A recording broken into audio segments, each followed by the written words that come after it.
Yo, what up? Don't know. You're about to know right now. It's another episode. What the fuck is going on in the music industry? Today, I wanted to talk about Dave Chappelle. The guy that introduced me was a guy named J.T. Newton. I'm 47. I can close my eyes and remember the introduction like it was yesterday. It went like this. I know it doesn't seem like, it's like, what does Dave Chappelle have to do with the music industry? Well, nothing, in a sense that he's a comedian and, you know, the music industry is the music industry. But the reason I want to talk about Dave Chappelle is because recently he came out with like a short, I can't even really say it was a comedy special because it really wasn't nothing funny about it. It was just him speaking how he felt. The Unforgivable video, if y'all haven't seen it yet, basically what he's talking about is, oh, these contracts are crazy. You should. How when he did the Chappelle show, how, you know, in the end it really seemed like they just fucked him over. And the reason I wanted to talk about it is because it happens so often in the music industry and in other industries, but what it's really known for, like, people get bad contracts left and right in the music industry. And there's two reasons. It's a two-sided thing. The first thing is, you know, music, like labels, recording labels, executives, they always want to get their best deal that they can get. So in a way, it's like, we don't want to, like, they don't want to give you a bad deal. That's not what they're out to do. But what they're out to do is have the advantage. So what they do is they take your art and monetize it. So you make a little bit of money off of it, but they make a lot of money off of it. The reason being is because they're in control of the contracts. They are the ones who present you the contract. They're the ones who say, these are the terms. You can agree to them or not get this deal. And people don't think that they can change things in the contract before you sign it. They think the contract is what it is. And there are some people who read it and say, oh, well, this is just how it's supposed to go. And there are some people who read it and just say, no, I don't want this contract. The thing about contracts is it's just a proposal. It's like, let's say I come up to you and I see you got a bundle of bananas. And I say, hey, we can make a great deal off this bundle of bananas if you give me, I see you got 5 of them. You give me 3 of them. You keep 2. And every time I come back, I'll bring more bananas.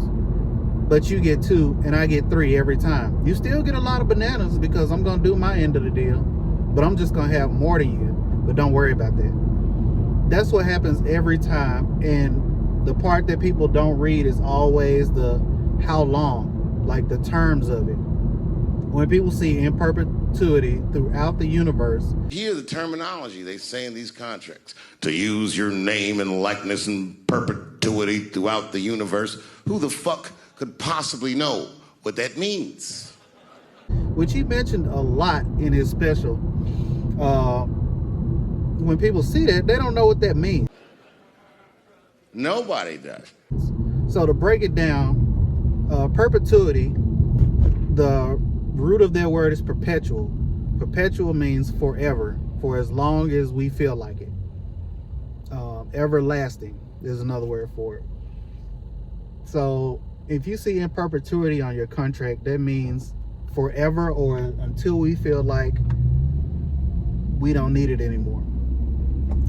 Throughout the universe means exactly what it says. Throughout the universe, that means if they started a television show on Mars, or they started playing music on Mars, it doesn't matter where, on any planet, on any surface, on any airwave, they are in control of your stuff.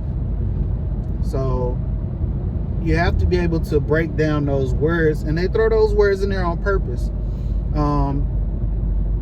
they don't expect you to necessarily know what they mean. And usually when people see things that they don't know what they mean, they kind of glaze over them. And they say, we'll come back to that. Which brings me to another point. If you are an artist or a producer or anybody that's about to get into a contract with any label,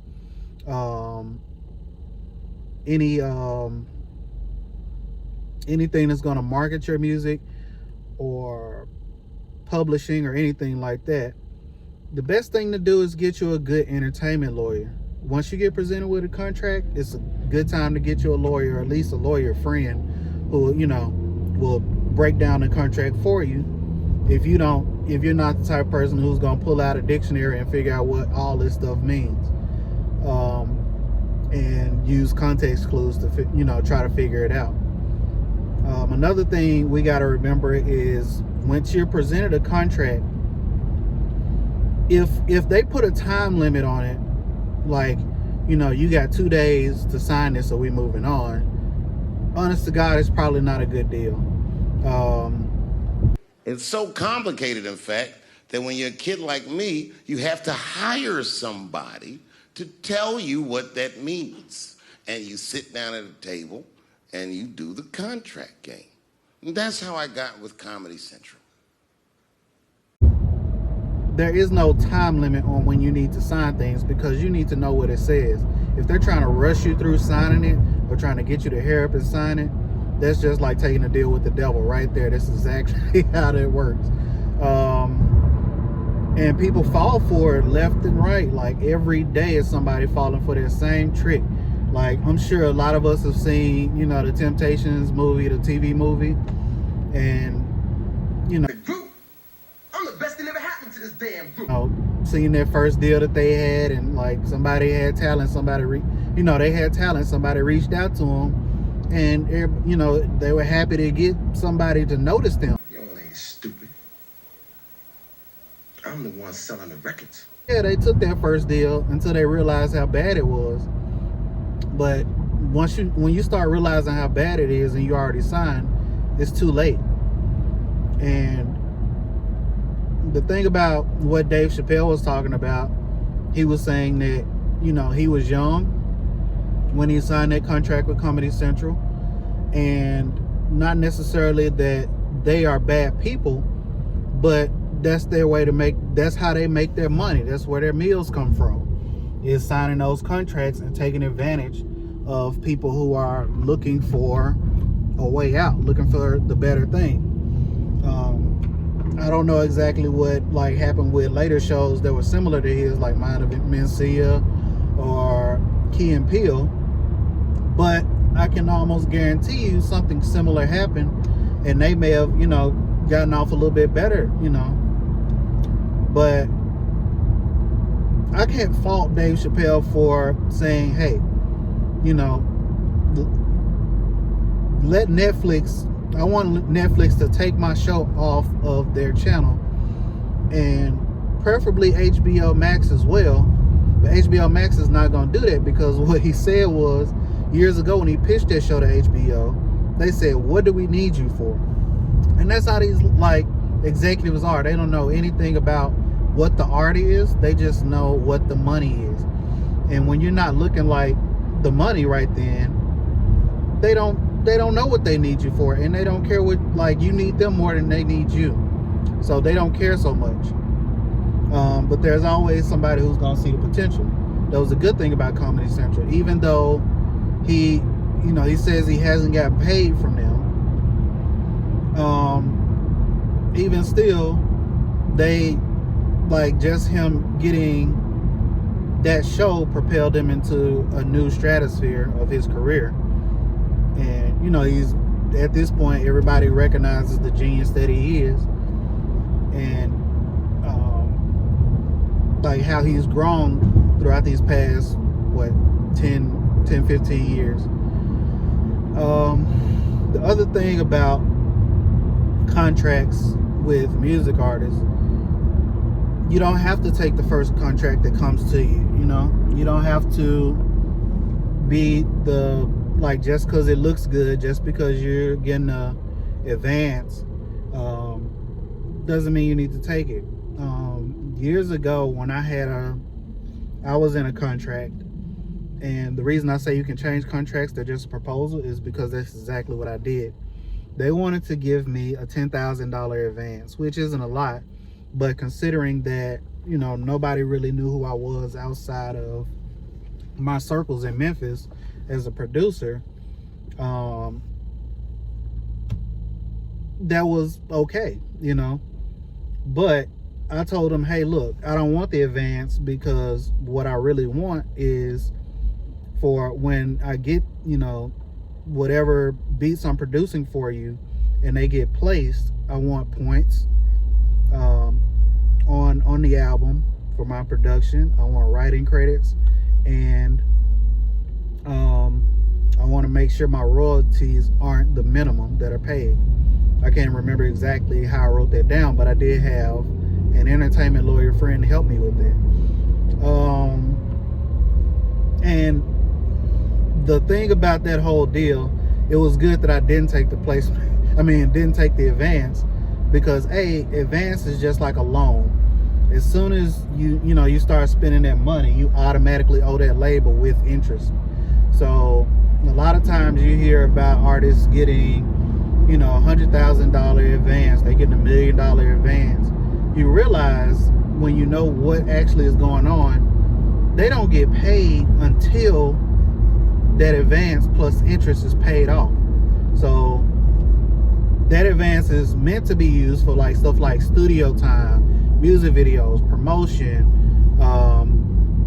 things like that. But the tricky part is that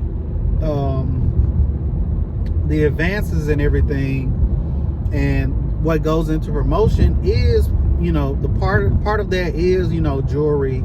If you're a rapper, jewelry and strip clubs and stuff like that. That's all promotion. So they aren't misusing it, because the more eyes they have on them, the better that album has the potential to do when it finally comes out, or the better that single has the potential to do well when it comes out. They looked the part. They had to look the part. So, when they do all that, it's for a good reason. So I know everybody, kind of looks at them crazy, like, oh, this idiot went and bought a $100,000 chain, $200,000 watch, as soon as he got his money. And it's like, actually, that's what you're supposed to do. They want to see those things. They want to see you enjoying the money and getting out there, getting on social media, because it makes them look better. It makes them look like they're giving good deals. But in all actuality, like I said, all this stuff is on loan. So if your album turns around and doesn't do well, and you don't make that money back, you just owe them that money, and now they can sue you for what's the remainder of that. That was never your money anyway. So always be careful of that. The points on the album, the royalties, the writing credits is what's gonna get you paid forever. I got good friends that are, and past friends that are, writers in the music industry, and artists, some of them, and producers, and they're, they were smart about their contracts, some of them. I won't really get into who wasn't smart about their contract, but because that's a common thing, you can't say that they're stupid because they weren't smart about a contract. They just wanted the contract. That also leads into people wanting to do things independently, and us realizing what independent artists really are. Independent artists aren't artists completely out there doing it by themselves. They're artists who are in control of their contracts. They're the ones who they're presenting the label with the contract. If you want to work with me, you got to go by these terms, versus the label, vice versa. So just keep in mind, us as producers with contracts and labels, working with labels and distributors, that we can be the ones that are in control. When they reach out to you, it's because they feel like you have something to offer, which puts you in the driver's seat, but they tend to want to throw you in the back seat. be the one to take the wheel. Anyway, let me know what y'all think about contracts. If you're an artist, if you're a producer, if you're a writer, if you do anything in the music industry, let me know how you feel about contracts, how you feel about major labels, minor labels, how you feel about independent artists, all in the comments. All right, make sure you like this video, subscribe to my channel if you're liking what you're seeing, all that good stuff. Holla. They coming to see me. They come in to see the Temptations. Ain't nobody coming to see you, Otis.